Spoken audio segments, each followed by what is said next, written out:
Hey everyone, today I'm going to be doing a video talking to you about the accuracy results I was able to get with this 300 blackout upper build that you guys saw the series on before.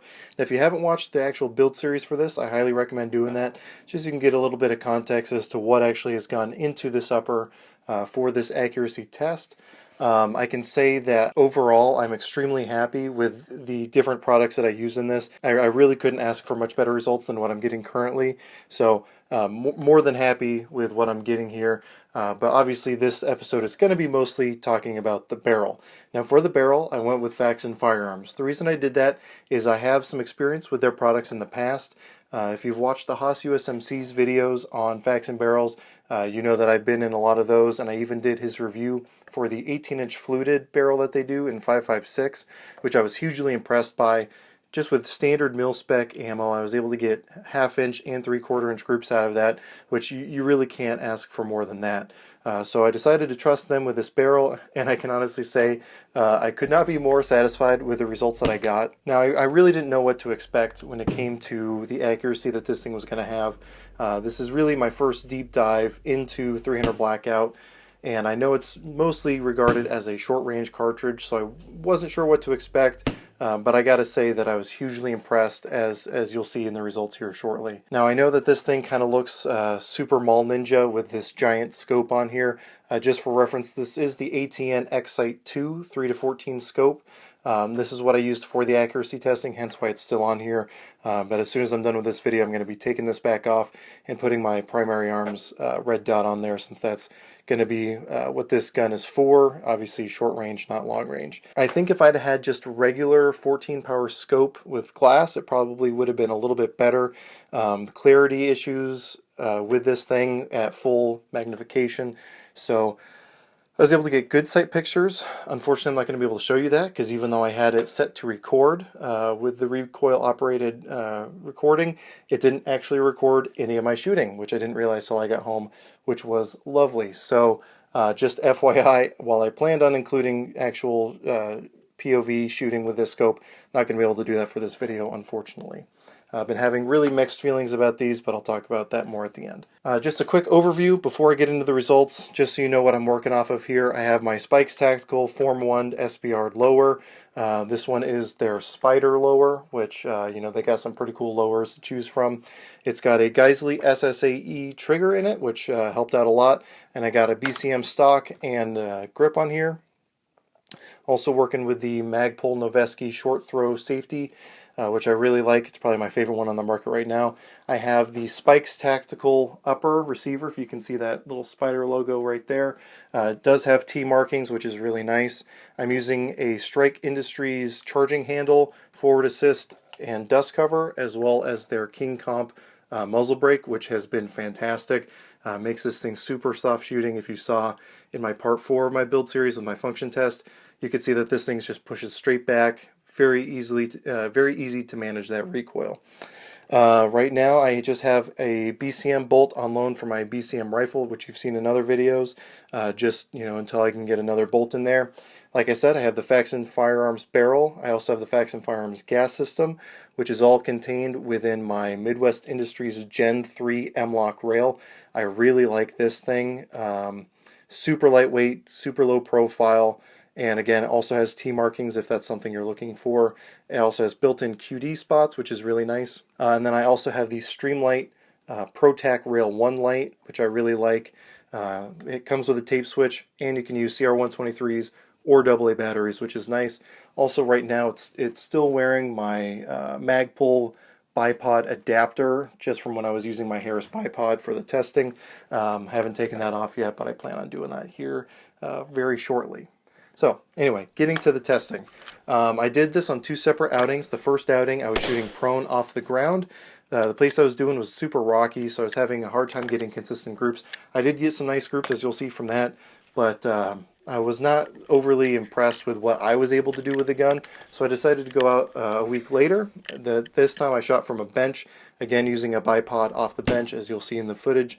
And I got much more consistent results and consistently tighter results across all the different types of ammo I shot. You know, I would have been happy to walk in front of this camera saying that I was able to get consistently 1-inch groups out of this barrel, because again, I didn't know what to expect out of 300 Blackout.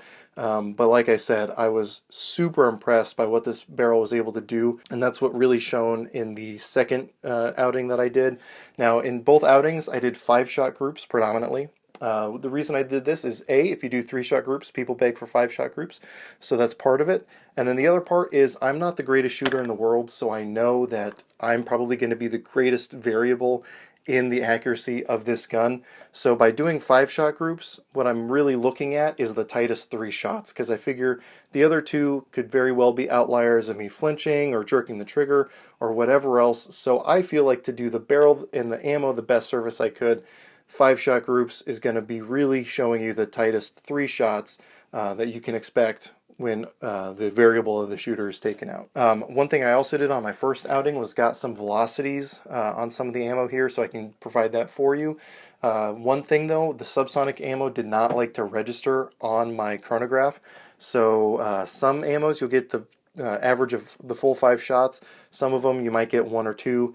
But I'll do the best I can to provide information where available when I'm showing you the results. So, on to the part that you've been waiting for, which is the actual results of the accuracy. For this, I'm just going to be reading worst to best for the tightest 3 shots, and then at the end I'll include a list of the tightest 5 shots from all of them, just in case you want to do that yourself. If you don't agree with my testing methodology, which, you know, is on you, but that will be listed there for you as well, in addition to you actually seeing the pictures of the groups themselves. So the biggest group I had was actually surprisingly with the Hornady 208 grain AMAX.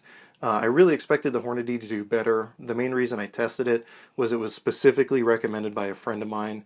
Now there are some variables in here that I'll mention after I give you the results, but the best 3 shots I was able to get was 1.404 inches. So not super impressive.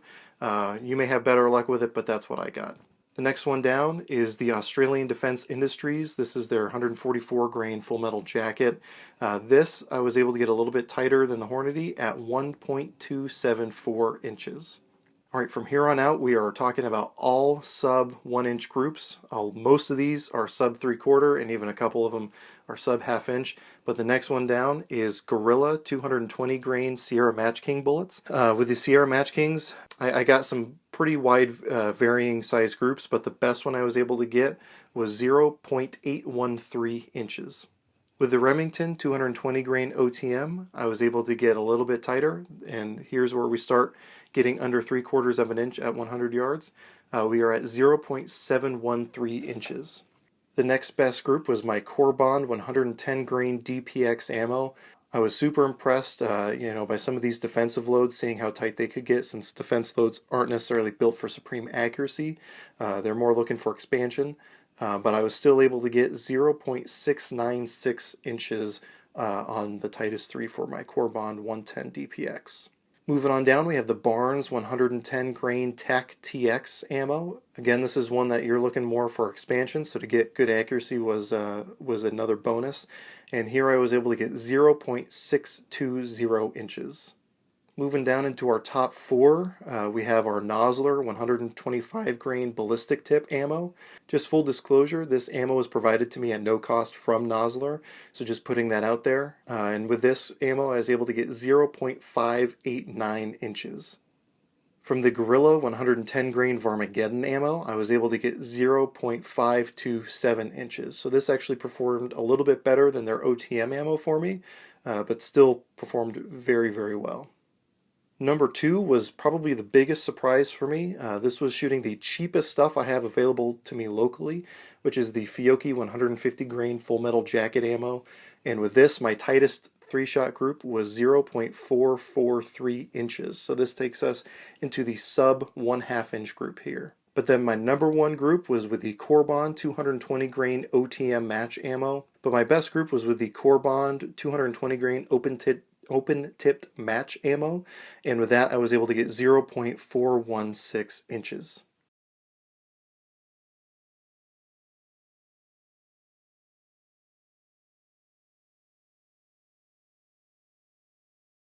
So as you can see from those groups, I got some pretty impressive results.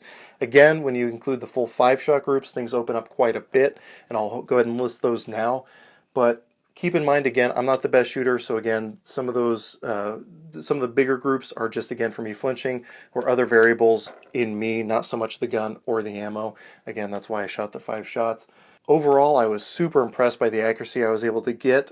Some of the subsonic stuff performed better than the lighter, faster stuff. And again, kind of going back and forth in there. Some results that I was not expecting. Like I said, the Fiocchi stuff, the 150 grain, was super accurate, very consistently accurate for me. So I was really impressed there that, again, the cheapest stuff I have locally shot almost the best of any of the types of ammo. And that takes me into something else I want to talk about, which is each barrel is its own individual. I've been looking at different posts in some 300 Blackout forums on Facebook, and when I said how well Fiocchi did for me, some other people were saying with the exact same model barrel, they were getting much larger groups. And that goes for pretty much any ammo. Each barrel is its own individual, so it will shoot different types of ammo differently. Like I said, the 208 grain AMAX from Hornady was specifically recommended to me by a friend because he had such good results with it. So, you know, your mileage may vary. You may get tighter groups, you may get larger groups. I just wanted to kind of give you a good baseline to give you an idea of what you're looking at. But really, all in all, I can say confidently that if you get a Faxon barrel, you're going to be happy with the results that you get. The only thing is that you may have to find a specific load that's going to work. Now again, speaking of that, if you're a hand loader, you know that no matter what gun or barrel you're given, you can find a load that shoots well out of it. So that's one reason I wanted to shoot commercially available ammo, just so that people who aren't loading themselves have a good idea of where to work off of.